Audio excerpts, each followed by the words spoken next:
RadioLive. Okay, we're just going to hold the Kia ora calls for just a moment. Lovely chat there with Robert, with Monet May Clark's dad, reasonable fella, and good on him for ringing up and explaining some of the background to the story to us.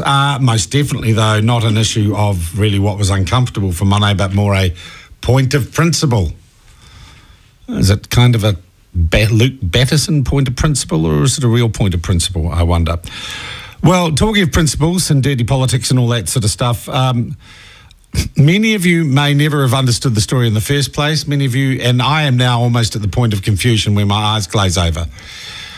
Before I talk to our next guest, I want to take you back. Around 2011, there was an SIS case involving some Israeli tourists. Phil Goff said something about that case, or the Prime Minister not being across that, and that was John Key at the time in Parliament. And John Key shot back and said, oh, well, you knew all about it too, and because you were briefed by the SIS, Phil Goff, who was then the leader of the opposition. Phil Goff said, no, I wasn't. John Key says, yes, you were. Phil Goff says, no, I wasn't. And they're in a war of words.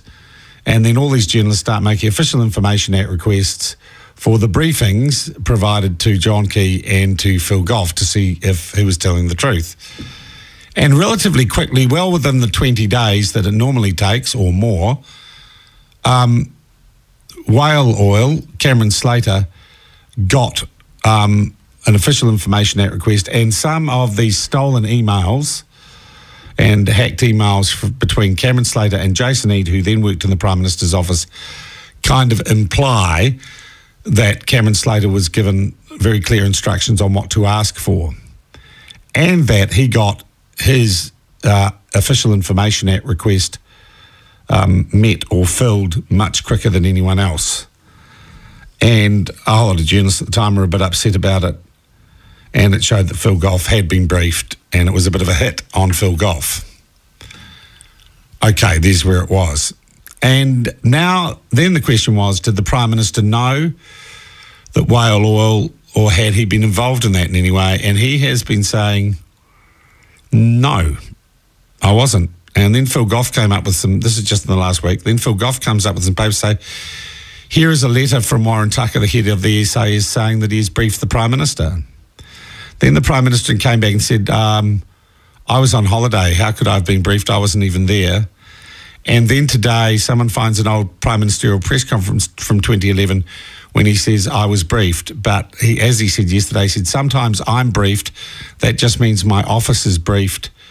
It doesn't mean I'm actually briefed. It's like a royal we. But you look back at that, and I looked at the press conference this morning, he said, well, I was told he didn't make the delineation. So is that some sort of king hit? Is that the smoking gun? Is that the end of John Key? Well, maybe. But what if someone who wasn't Whale Oil also got an inside track on the SIS leak? Well, one person who perhaps did is Scoop journalist Selwyn Manning, who joins us now. Selwyn, good morning to you. Yeah, good morning, Sean. Just to clarify, I'm not a Scoop journalist now. I was editor of Scoop back then in 2011. Haven't been there for 3 years. Okay, what are you doing now? Got my own business, Multimedia Investments Limited, flash name, and got a number of news titles and own a number of stakes on a few blogs. All right, take us back, my God, if you remember, good on you. Yep. Take us back to that OIA request you made in 2011. Did anyone tell you what to ask for, or did you just use the old scone and figure out what the documents were that you needed? Yeah, well, like I was saying in previous things, it's not rocket science. A lot of other journalists did the same thing. What I did, Sean, was I rang in the first instance through to the SIS. I was put through to, a woman answered the initial call, and I was put through to another person, a male, who I had a discussion with. My understanding at that time was quite clear that they were preparing information that sounded like a release would be forthcoming. So I lodged an Official Information Act request pretty much immediately. That was on July the 29th. The SIS received that apparently on the 1st of August 2011. I got an acknowledgement I got a response letter including the documents that I sought from the Director of the SIS, Warren Tucker, on August the 8th. And that had in there, the redacted briefings that had gone to the then leader of the opposition. What I'd asked for and what Warren Tucker had clarified, had stated in my request, in his response to my request, was that, and it's surprising in a way that he mentioned Cameron Slater in the thing, and he said, this is Warren Tucker, he says, I received a similar request from Cameron Slater in which you were no doubt aware, which I thought was quite strange. He says, I'm releasing to you the same documents that were released to Mr. Slater, but your request differs from Mr. Slater's in that you were also requested the reports prepared for the Prime Minister. He says he had his staff, Sean, he says he had his staff check their records. They could confirm that the report that was used for briefing the Prime Minister was identical to that of the Leader of the Opposition. Then the Leader of the Opposition's redacted report follows. They didn't provide me with the Prime Minister's report. They merely said that it was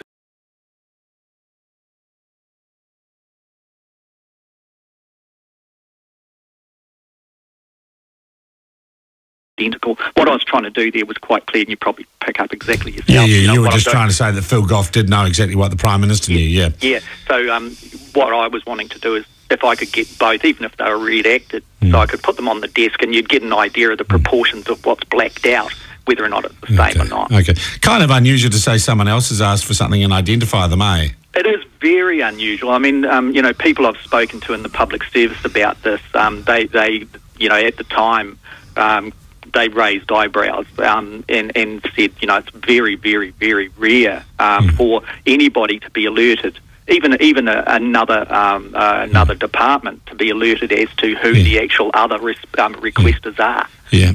Cameron Slater, did you ask him? Yeah, I asked him later on. I think by memory it was, did you get a tip-off? And the response from Cameron was a no kind of reply from what I remember, and he wasn't going, and as you would but hang on, and let's just look at this on the scale of, I don't know, capital crimes. Yeah. You ever had a tip-off from an official who's on board with you on a story, or even a politician, as to what you should ask for? Well, all of us probably are privy to a bit of a shove in the right direction at different times. I'm sure you have been in the same kind of situation. It'd be naive to suggest that it never happens. What the big issue here, though, is whether or not, as it's come to pass now, it's not so much about the Official Information Act and who it was released to now, while that was the sensitive issue at the time. It's what has occurred with that factual kind of process now, and where the Prime Minister says... Oh, well, but hang on, Selwyn, you're saying, so you would do, if this was the Prime Minister's office giving Cameron... You're saying that you actually have had instances where other people have done that for you, eh? No, I'm not saying that. This is quite different. Oh, hang on. And so you've never got the inside Sean, running. Clearly, no, but Selwyn, what I'm saying is... This has become a Prime Minister issue here. It isn't one of Hey, Selwyn, if you could stop politicising and just answer my questions as a journalist. I'm saying as a journalist... These things are very important. I'm saying, Selwyn, but you're saying you get the inside running and the tip from people, right, who might be politicians or work in politicians' offices?